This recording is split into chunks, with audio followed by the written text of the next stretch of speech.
গাজীপুরের টঙ্গীর বিশ্ব ইজতেমা মাঠে এবং এর আশেপাশের ৩ কিলোমিটার এলাকায় ১৪৪ ধারা জারি করা হয়েছে। এর ফলে ওই এলাকায় ২ বা তার বেশি ব্যক্তি একত্রে চলাচল করতে বা জমায়েত ও মিছিল সমাবেশ করতে পারবেন না। একইভাবে অস্ত্র, ছুরি, লাঠি, বিস্ফোরক দ্রব্য বা অন্যান্য বিপজ্জনক পদার্থ বহন করাও নিষিদ্ধ করা হয়েছে। এছাড়া লাউড স্পিকার বা উচ্চস্বরে শব্দ তৈরি করাও নিষিদ্ধ। আইন অমান্যকারীদের বিরুদ্ধে কঠোর ব্যবস্থা নেওয়া হবে। এদিকে বিশ্ব ইজতেমা মাঠে মওলানা সাদ ও জুবায়েরপন্থী অনুসারীদের মধ্যে সংঘর্ষের ঘটনায় নিহতের সংখ্যা বেড়ে ৪ জনে পৌঁছেছে। এ ঘটনায় প্রায় শতাধিক মুসল্লি আহত হয়েছেন। তাদের মধ্যে অনেকেই গুরুতর অবস্থায় হাসপাতালে ভর্তি রয়েছেন।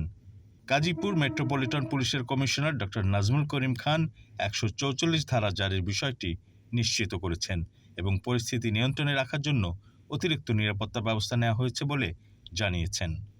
তরঙ্গ টিভি।